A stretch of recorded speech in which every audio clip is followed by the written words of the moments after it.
Hello my dear friends, हमारे YouTube channel गुरु classes में आप सभी का स्वागत है। सबसे पहले आप लोग वीडियो को लाइक, शेयर और जिन लोगों ने भी अभी तक अपने यूट्यूब चैनल गुरु क्लासेस को सब्सक्राइब नहीं किया है वो चैनल को सब्सक्राइब कर दें। और आज का सेशन बहुत इम्पॉर्टेंट होने वाला है। आज का सेशन केमिस्ट्री का होगा और केमिस्ट्री में भी हम लोग दो तत्व को पढ़ेंगे, एक एल्युमिनियम को और एक तांबा को। एल्युमिनियम से संबंधित सारे क्वेश्चन को एक साथ पढ़ेंगे और तांबा से संबंधित सारे क्वेश्चन को एक साथ पढ़ेंगे। एल्युमिनियम और तांबा से संबंधित कोई भी क्वेश्चन यहाँ से बाहर नहीं आने वाला है। तो आइए हम लोग अपने सेशन को स्टार्ट करते हैं। फर्स्ट तत्व है तांबा। तांबा से संबंधित जितने भी क्वेश्चन बनने वाले हैं सारे हम लोग एक साथ यहीं पर खत्म करेंगे। तांबा का संकेत क्या है? Cu।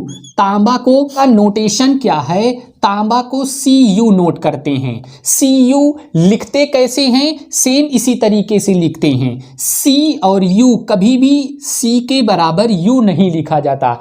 केमिस्ट्री लिखने का अपना एक अलग तरीका होता है।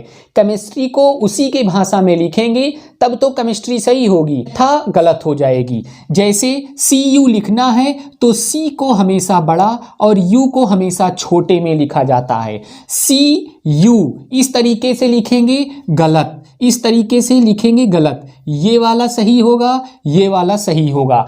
लिखने का तरीका केमिस्ट्री में बहुत इंपॉर्टेंट है। नेक्स्ट है तांबा का परमाणु भार क्या है? तांबा का परमाणु भार 63.5 है और तांबा का परमाणु संख्या क्या है? 29 है।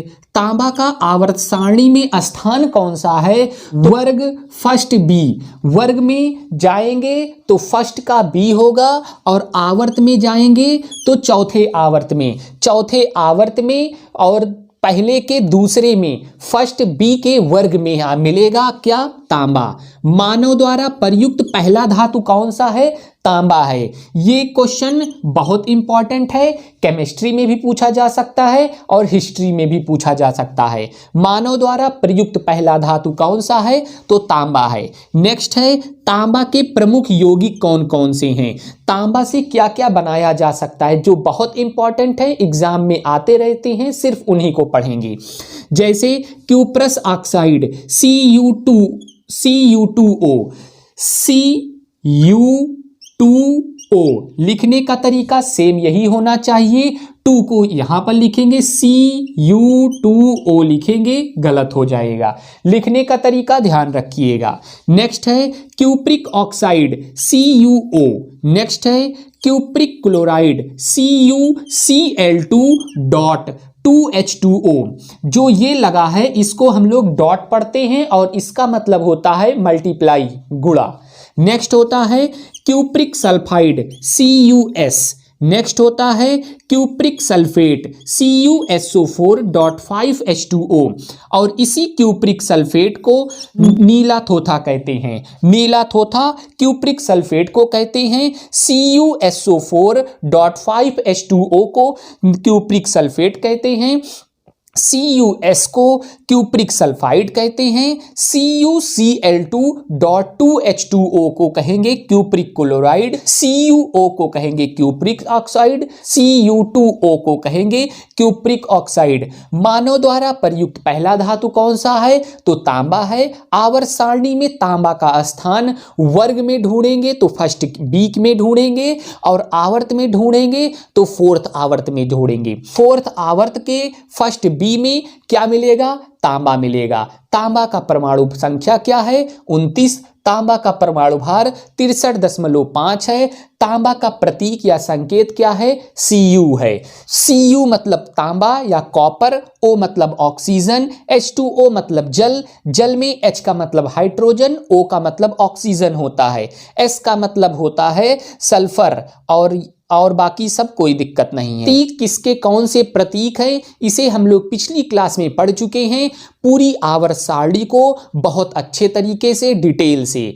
अगर केमिस्ट्री आप लोगों को तेज करनी है तो आवर्त सारणी पूरी याद कर लीजिए। याद करने का तरीका भी हम लोग केमिस्ट्री क्लास के पिछले सेशन में पढ़ चुके हैं, वहां से जाकर आप लोग याद कर लीजिए। नेक्स्ट तत्व है एल्युमिनियम। एल्युमिनियम का संकेत क्या है? Al। एल्युमिनियम को Al से दर्शाते हैं, Al ना कि Al। ये वाला Al गलत हो जाएगा, ये वाला Al बिल्कुल सही होगा, ध्यान रखिएगा।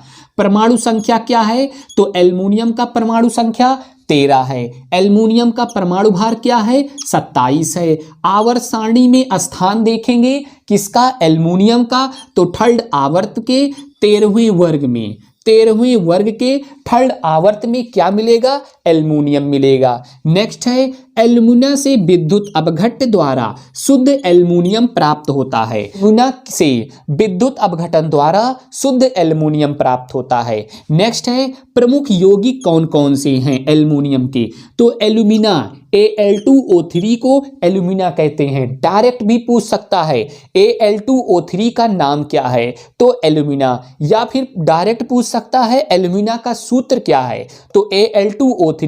Al मतलब एल्युमिनियम, O मतलब ऑक्सीजन। नेक्स्ट है पोटास एलम। पोटास एलम का फार्मूला क्या है? के मतलब पोटेशियम, ए मतलब एल्युमिनियम, एस मतलब सल्फर, ओ मतलब ऑक्सीजन, एच मतलब हाइड्रोजन, ओ मतलब ऑक्सीजन। तो के मतलब पोटेशियम, एल मतलब एल्युमिनियम। KAlSO4 का होल ट्वाइस। जब इस ऐसे लिखा रहता है SO4 का होल ट्वाइस, इसे पढ़ेंगे ट्वाइस, ट्वाइस पढ़ेंगे। अभी यहीं पर 3 लिख उठेगा तो इसे पढ़ेंगे थ्राइस। तो KAlSO4 का होल ट्वाइस इंटू 24H2O। ये जो पॉइंट की तरीके से दिख रहा है इसको पढ़ेंगे इंटू। तो KAlSO4 का whole thrice into 24H2O। Next है एल्युमिनियम सल्फेट। एल्युमिनियम सल्फेट का फार्मूला है Al2SO4 का होल थ्राइस इंटू 18H2O। अभी बोला गया, यहाँ 2 लिखा है मतलब ट्वाइस, 3 लिखा है मतलब थ्राइस। तो Al2SO4 का होल थ्राइस इंटू 18H2O किसका फार्मूला है? एल्युमिनियम सल्फेट का। KAlSO4 का होल ट्वाइस इंटू 24H2O का क्या होगा? Potash alum. एल्युमिना का सूत्र होगा Al2O3। एल्युमिना से विद्युत अपघट्य द्वारा शुद्ध एल्युमिनियम प्राप्त होता है। एल्युमिनियम का आवर्त सारणी में स्थान देखेंगे तो थर्ड आवर्त के 13वें वर्ग में, 13वें वर्ग के थर्ड आवर्त में क्या मिलेगा? एल्युमिनियम मिलेगा। और एल्युमिनियम का परमाणु भार क्या है? 27 है। एल्युमिनियम की परमाणु संख्या क्या है? 13 है। एल्युमिनियम का संकेत क्या है? Al है। केमिस्ट्री को लिखना, हम लोग केमिस्ट्री को जितने अच्छे तरीके से लिखेंगे उतने अच्छे तरीके से केमिस्ट्री पढ़ेंगे भी। तो लिखने में गलती मत करिए, अन्यथा केमिस्ट्री कितनी भी आती रहेगी आपको वो गलत हो जाएगा। आवर्त सारणी याद कर लेंगे, केमिस्ट्री बिल्कुल सरल हो जाएगी। कोई सब्जेक्ट पढ़ने के लिए सबसे पहले अल्फ़ाबेट सीखते हैं, उसी प्रकार से केमिस्ट्री को भी सीखने के लिए सबसे पहले केमिस्ट्री के अल्फ़ाबेट सीखेंगे। और केमिस्ट्री के अल्फ़ाबेट सीखने के लिए केमिस्ट्री की आवर्त सारणी सीखनी पड़ेगी। तो केमिस्ट्री की आवर्त सारणी हम लोग केमिस्ट्री के अपने पुराने सेशंस में पूरी आवर्त सारणी पर चर्चा कर चुके हैं। उसको कैसे याद करेंगे, अपने जहन में किस तरीके से बैठाएंगे, कविता के द्वारा हर प्रकार से वहाँ पर समझाया गया है। आप पिछले सेशन में जाइए और केमिस्ट्री की पूरी आवर्त सारणी को याद कर लीजिए। जब पूरी आवर्त सारणी आपके जहन में बैठ जाएगी तो केमिस्ट्री बिल्कुल हलवा हो जाएगा। बस चम्मच लगाइए और खा जाइए। अगर आप लोगों को ये सेशन पसंद आया हो तो आप लोग वीडियो को लाइक, शेयर और चैनल को सब्सक्राइब करना ना भूलें। जय हिंद, जय भारत।